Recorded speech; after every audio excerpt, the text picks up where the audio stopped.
Eu sou Alissana, sou uma mulher indígena,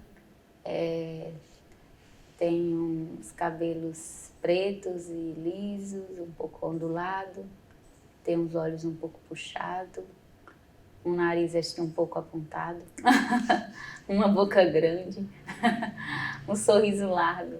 Eu venho nesse campo profissional da escola indígena, né? Acompanho a educação básica e trabalho desde 2002, né? Tive uma saída para estudar, para fazer a graduação, mestrado, depois retorno, continuo na educação básica e neste momento eu estou, esse ano, mais focado aqui na cátedra e no doutorado, mas o meu trabalho é nessa perspectiva de contribuir com a educação escolar indígena, seja com metodologias, formação de professores, né, que tenham participado no programa Saberes Indígenas na escola, no magistério indígena, na licenciatura interculturais, né, foi onde eu pude, de alguma forma, contribuir em alguns módulos na formação de professores e mais neste campo, mais da área das linguagens e das artes. Foi a minha contribuição, né? E geralmente a minha contribuição na formação dos professores. Na produção de material didático também, a gente tem, de alguma forma, tentado contribuir e colaborar nessa produção, né? Seja na oficinas de desenho, ou seja na própria organização do livro mesmo, nas oficinas com os professores. Eu acredito que a colaboração que a gente tem feito é, de alguma forma, trazer essa diversidade de saberes que estão espalhados por diversos territórios, por diversas nações, vamos dizer assim, indígenas no país, né? Como se fosse realmente cada um com o seu jeito de viver, com sua forma de ensinar, de transmitir seus processos de aprendizagem. Eu acho que isso que é muito rico, né? E quanto a gente percebe que essa contribuição é super importante para essa ciência que muitas vezes não reconhece a nossa ciência como uma ciência, né, mesmo sendo ela uma ciência milenar. Então, acho que a nossa proposta é trazer um pouco disso, né? Mostrar que as artes, esse fazer, seja o fazer artístico de produção de um cesto, ou de colocar uma roça, ou de cuidar do outro, de uma mulher, de um bebê, de uma mãe, é uma ciência milenar, né? Que é transmitida aí culturalmente de pai para filho, mãe para filha, as avós, que é outra forma de ensinar e de aprender que não é em uma sala de 4 paredes, numa sala fechada, mas uma forma de aprender que se faz no cotidiano, que se aprende fazendo junto, né? Eu acho que é mostrar para a academia que existem outras formas e processos de aprender que pode também colaborar com a universidade, né? As universidades em si elas ainda estão fechadas a esses espaços, né? Então, assim, quando os indígenas acessam, seja através da licenciatura intercultural ou outros cursos, ainda a gente acessa para ficar fechado nessas 4 salas. Poucos são os cursos que ainda dão essa mobilidade de ir para os territórios, fazer aulas e processos de aprendizagem dentro desses espaços, desse território, porque a gente fala muito, né, na licenciatura intercultural como esse lugar de aprendizado para um professor específico, professor indígena, trabalhar na sala de aula, né? Mas ele aprende dentro. Ele é formado em uma licenciatura intercultural, na maioria das vezes, dentro de 4 paredes. E são estimulados a fazer isso fora de 4 paredes. E aí, no processo desse vai e vem de se aprender, estar na academia e depois ir para essa base, que é a educação básica, se volta às 4 paredes também. Então, assim, até quando a gente vai também mudar os nossos processos de ensinar e de aprender, se a gente estiver sempre fechado nas 4 paredes? A gente sabe o quanto as mulheres na história da própria humanidade, vamos dizer assim, né, ela já sempre ficou num lugar distinto, né, um lugar que nem sempre era ocupado por elas, sempre era geralmente ocupado por homens, né. Então, acho que chegou mais que o momento da gente não só trazer a mulher, mas especificamente a mulher indígena, né, que tem seu lugar ainda muito mais, vamos dizer assim, isolado, pouco acesso a esses lugares de liderança, pouco acesso a esses lugares de mobilidade, de mobilizações. Então, acho que mostrar o quanto essas mulheres têm esse potencial de saber, de viver, de lidar com muitas coisas, de liderar também. Eu acho que isso é importante, né? Então, trazer... A Sandra já, né, já tem um trabalho com as mulheres, a França também. Eu não tenho trabalho especificamente com as mulheres em si, né? Mas atuo justamente com elas no meu cotidiano, no meu dia a dia, no lidar, no fazer da minha arte, na escola, em outros espaços. A gente sempre está muito cercado de mulheres e percebe também todas as dificuldades que Sandra relata, que França coloca. Então, acho que eu venho para somar e trazendo mais essa questão mesmo desse fazer dessas mulheres, né, desse saber das mulheres, que está em diversos campos. Né? Então, acho que isso é rico para a gente, mostrar o quanto as mulheres são guerreiras, né, assim, e quanto elas estão, sem elas, assim, as comunidades, né, não existiriam, né, a gente pensa, né, tem um sonho de que essa nossa passagem, que ainda que breve, de 1 ano, ela possa, de alguma forma, fomentar ou algum programa, né, que seja permanente aqui na USP, né, que a nossa passagem como catedrática, ela não seja algo como um relâmpago, mas seja algo que a gente possa construir algo. Eu penso que até dezembro, antes da gente, né, deixar esse lugar, a gente consiga programar algo e que deixe aí um fruto para que a universidade pense como algo permanente, que a gente vá, mas que outros indígenas venham para ocupar esse lugar, né? Não necessariamente aqui no IEA, mas em qualquer que seja outro espaço da universidade, que a universidade esteja aberta para ocupar um programa de formação, né, a cada ano, a cada 2 anos, para que um indígena ou um grupo de indígena ou uma trinca, como fomos nós 3, ocupe, né, esse espaço de formação, que assim como a gente trouxe a formação e a pesquisa ligada a essas mulheres, que outros possam trazer também outros temas, né, outros campos que sejam importantes abordar aqui dentro da universidade. Sou França Baniwa, sou uma mulher indígena, de cabelos lisos, de olhos puxados. Eu venho da terra indígena Alto Rio Negro, município de São Gabriel da Cachoeira, noroeste amazônico, do território Baniwa e Curipaco, Rio Içana, da comunidade Assunção do Içana. Eu venho de um lugar, de um território que tem mais de 23 povos diferentes, de línguas diferentes, de olhares e narrativas diferentes, de um território que tem essa grande diversidade linguística, cada um centrado no seu território específico, e de onde me motivou a estar aqui, que é baseado na oralidade e nas narrativas. Essa importância de olhar para o território como um umbigo do mundo, como esse lugar que te dá essa origem do mundo e da humanidade, que te transmite todo esse conhecimento sobre a importância das regras, dos resguardos, dos benzimentos, dos cantos, das danças. E isso tem me motivado a estar na universidade, a trazer essa questão da oralidade, do conhecimento do saber feminino, do conhecimento também dos anciões, e transformar toda essa oralidade, todo esse conhecimento riquíssimo para a questão da escrita, do domínio da escrita. Eu acho que por vir de um território onde é um território de vários povos diferentes, essa questão da importância da escuta, né, de você poder dar esse olhar específico a essas narrativas, que é repassado no final da tarde, que é repassado no final da tarde, que é repassado no caminho da roça, que é repassado na hora de tomar um banho, de limpar um peixe, de ir para o mato acompanhado de seus pais, irmãos e famílias como todo. É o momento do repasse dessas narrativas.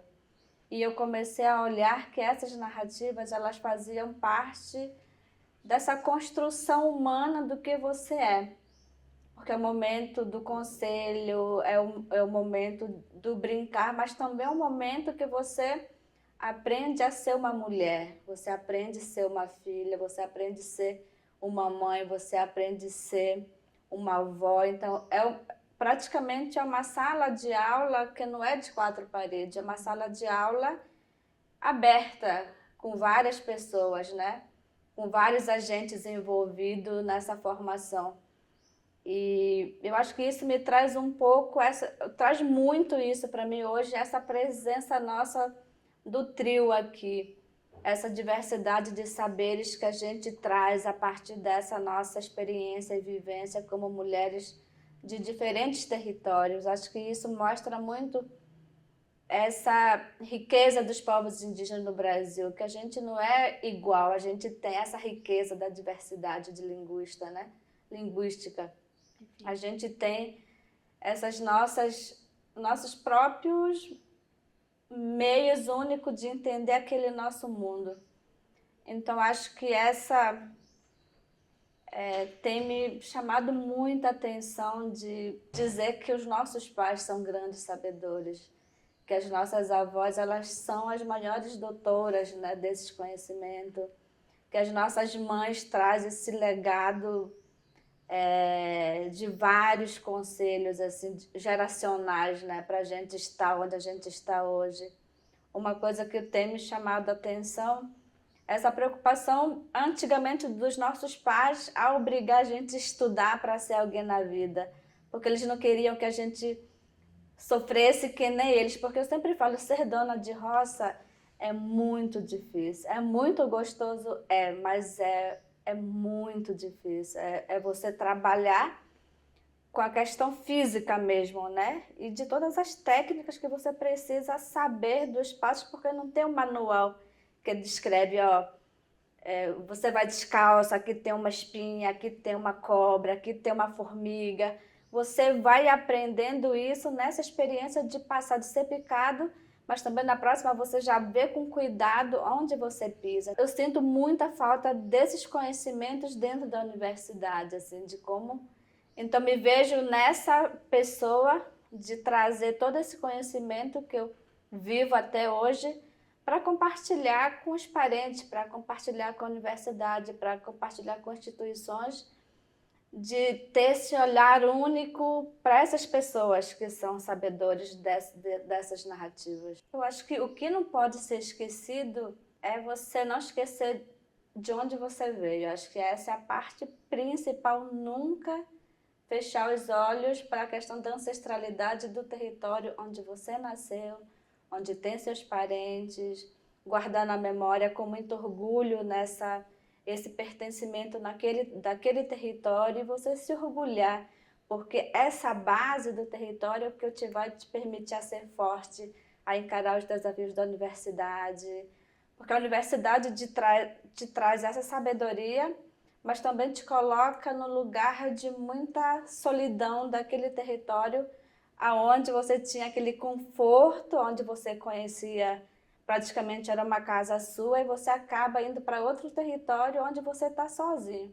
Então, acho que aquela base de onde você saiu é o que vai te permitir a colocar o pé no chão e ser muito forte a partir desse encorajamento, porque você precisa estar aqui, você precisa estar nesse mundo para buscar conhecimento e fortalecer o seu mundo. Então, acho que é necessário encarar esses desafios, mas acho que o maior desafio principal é não esquecer de onde você veio, do seu território, de como limpa um peixe, de como subir no pé de açaí, de como mergulhar, nadar, pescar, caçar, porque isso vai ser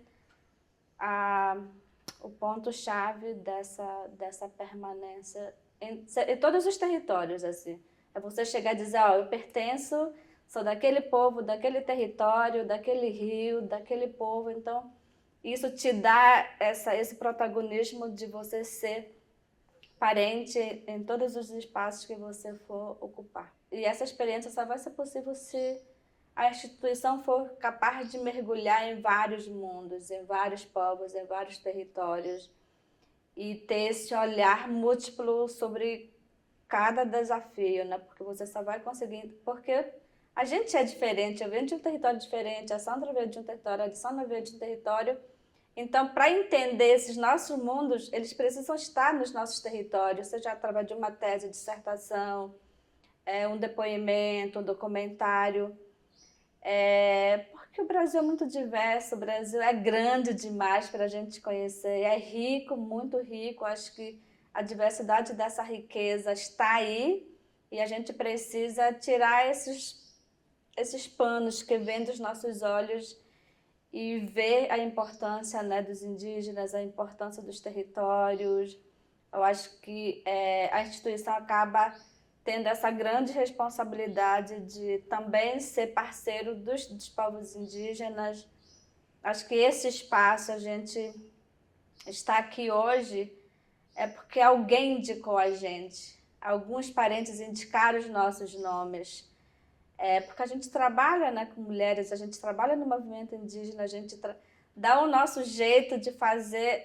Eu sempre falo que eu estou no Rio de Janeiro, mas a minha ação, os meus trabalhos, os meus projetos estão na base, estão no Rio Negro, estão na minha comunidade, estão com as mulheres. Então isso acaba fortalecendo muito a gente tem essa grande missão e responsabilidade de olhar para o território onde a gente nasceu, cresceu. E são pessoas que precisam de nós, né?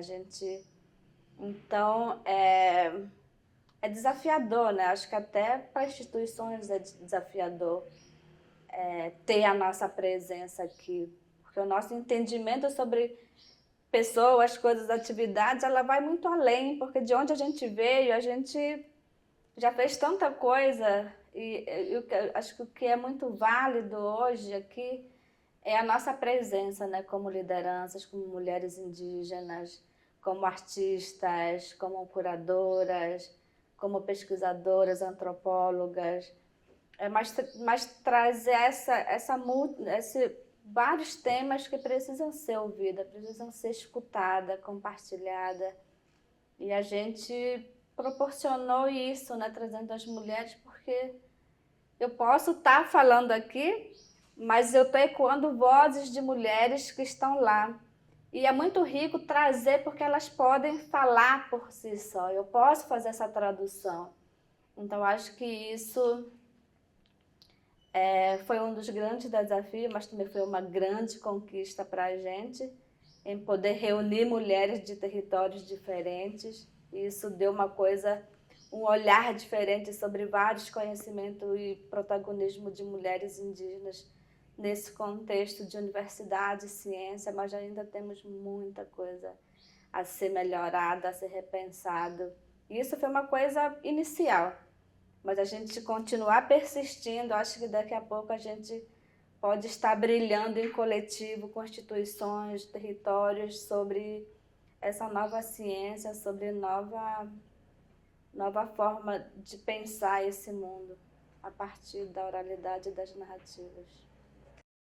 Eu sou Sandra Benite, meu nome em Guarani é Arareté, sou do povo Guarani, eu sou uma mulher indígena e eu tenho um cabelo preto, longo, e eu tô com um vestido, uma parte verde e para cima bege, né, cor bege.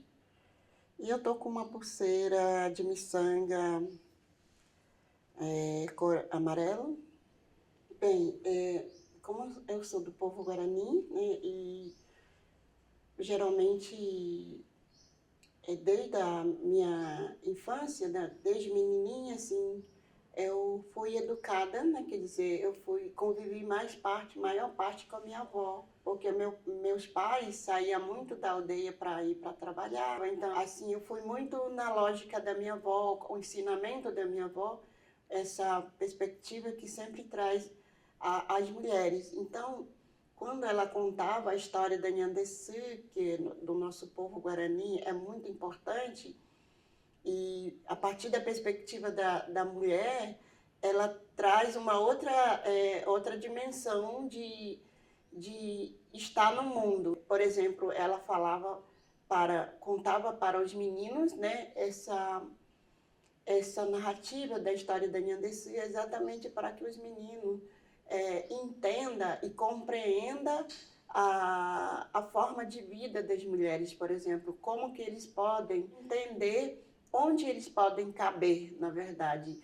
Não uma forma de impor, mas sim como complementaridade mesmo. Então, nessa perspectiva, quando eu cheguei na minha vida acadêmica, né, primeira coisa que eu trouxe na minha monografia foi falar sobre a educação da infância guarani. Por exemplo, a escola indígena tem 4 princípios que tem que respeitar, que é diferenciado, específico, bilíngue e também comunitário.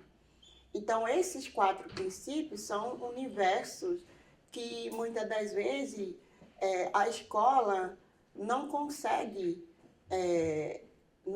entender, compreender e, inclusive, fazer parte da vida da comunidade, porque são outras perspectivas, são outros modos de viver e pensar.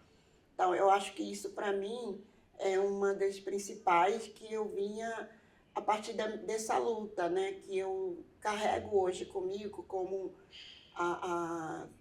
como que a gente pode caber em determinada instituição, porque nem sempre a gente cabe nessas instituições, né?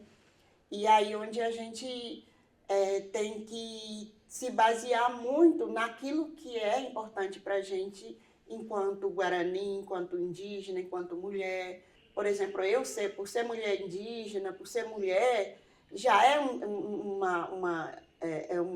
uma desordem para determinada instituição, né, que é colonial, digamos assim.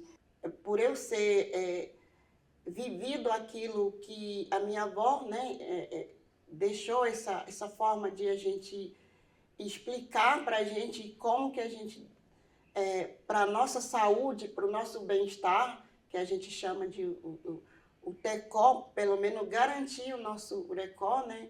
Isso ela é muito importante. Então, eu acho que esse é uma base para mim me fortalecer, mas me fortalecer, eu estou falando enquanto pessoa, enquanto indígena.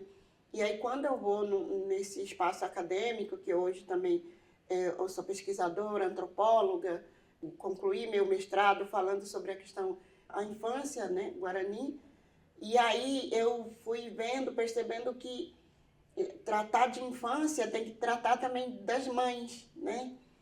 E as mães que são fundamental da saúde do próprio sociedade Guarani, porque as mães são a base, porque nós entendemos que as mães são o próprio território, assim, usando essa metáfora, né, como um mundo mesmo. Eu também sou curadora, eu vinha fazendo um trabalho de curadoria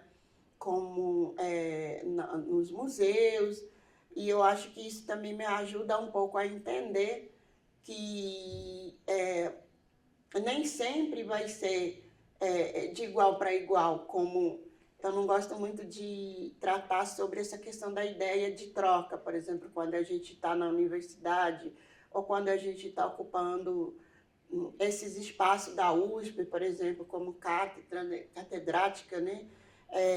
Às vezes, muitos falam que a gente está aqui para trocar.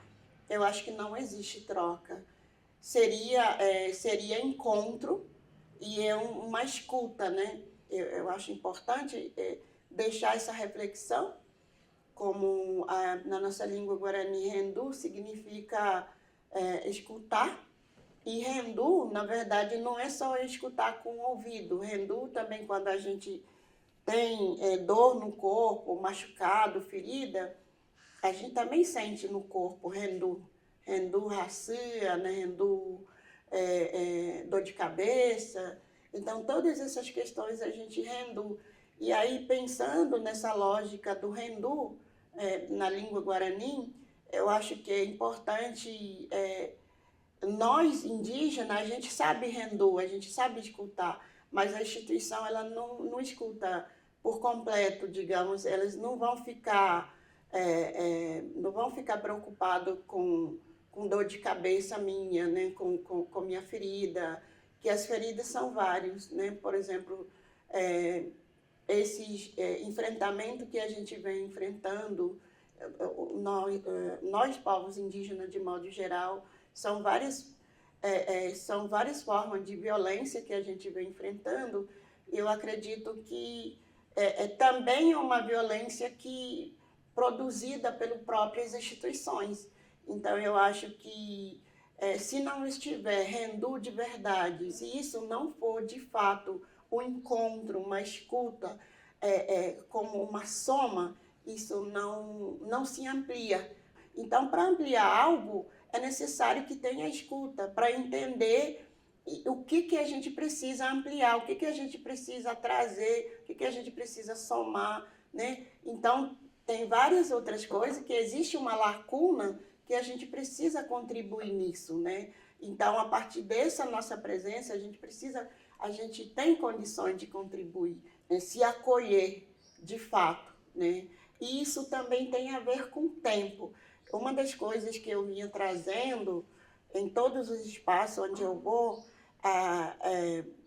o tempo também é muito colonizado, porque o tempo é do tempo da universidade, é o tempo do sistema, o tempo todo colocado você tem que seguir. E nós humanos não somos robô, a gente tem sentimento, sente dor, o nosso corpo fica machucado, ferida, e se a gente não cuidar, a gente perde o nosso corpo. Como diz os nossos parentes, a gente perde o nosso corpo, porque o nosso corpo é o próprio chão, mas o nosso espírito continua.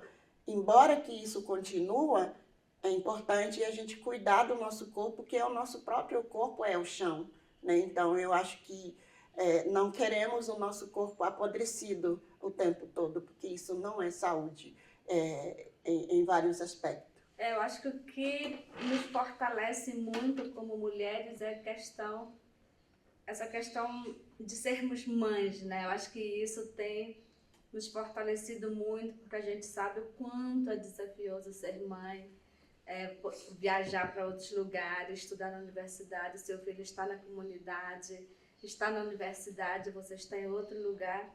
Então a gente acaba sentindo o que é ser mãe, o que é estar nessa luta entre universidade e território, e olhar para a Sandra e ver, nossa, que mulher guerreira, que mulher forte, a gente já passa por tantas violências, nossos corpos foram feridos, e mesmo assim a gente está com um sorriso no rosto, a gente se encontra, se fortalece muito.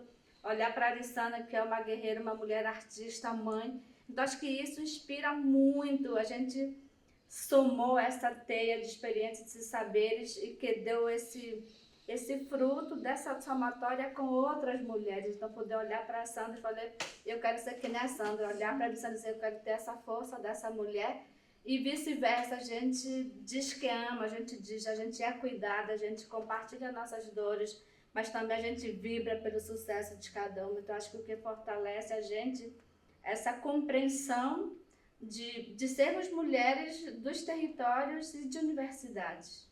Então, eu admiro muito o domínio que Fran e Sandra têm da palavra, né? Acho que elas têm esse talento de fala, né? Que talvez eu não tenha tanto, porque eu sou muito mais sucinta nas minhas falas. Então, acho que esse jeito de articular com as pessoas, de estar com outras pessoas, né? Esse jeito de Fran ser muito alegre, né? Também contagia a gente, né? Desse sorriso. Sandra também muito assim, super guerreira, né? De estar sempre em muitas coisas e ao mesmo tempo ter que estar aqui, né? Então, a compreensão, né, de cada uma, eu acho que isso foi super rico para a gente continuar aqui. Porque todos são envolvidos em muitas tarefas, né? Todos passam por dores, como o Fran falou. E a gente compreende quando uma outra, né, não pode estar presente ou não pode, outros precisam assumir. Então, acho que isso foi super importante, ter 3 pessoas, né, 3 mulheres juntas, para que de alguma forma um carregasse também quando a outra não pudesse. Eu acho que isso foi super rico. Eu admito que eu sozinho, eu acho que eu não assumiria essa cátedra. Então, quando recebi a notícia que seria uma 30, aí eu me empolguei, disse, não, sozinha eu não entro não, mas com mais mulheres eu posso estar junto. Eu acredito que o caminho da Cutia, né, é uma junção de 3 mulheres, né, que admiro muito Fran, admiro muito Arissana por ter assim, algo em comum que a gente enfrenta nas universidades, né? E a gente também, nós fomos também se conhecendo melhor e as dores de cada um, o que cada um estamos passando. Eu acho que isso fortalece muito, inclusive, para a gente pensar também o caminho da cutia, né? Foi muito importante nesse processo também de a gente estarem juntas, né?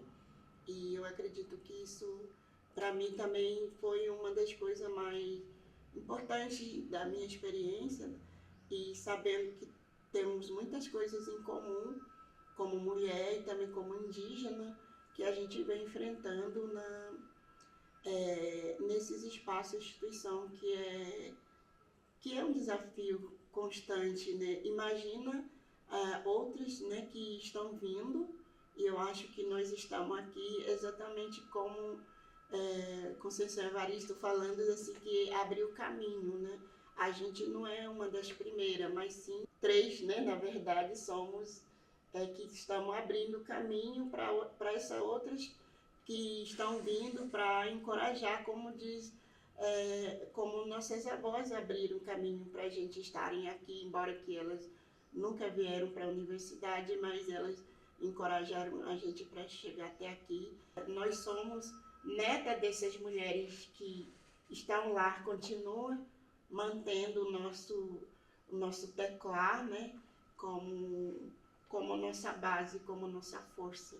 E agradeço muito Fran e também a Arissana por ter compartilhado essa trajetória também, que nós temos uma trajetória diferente do outro, mas muitas coisas em comum, né, por ser mulher indígena e por ser mulher também.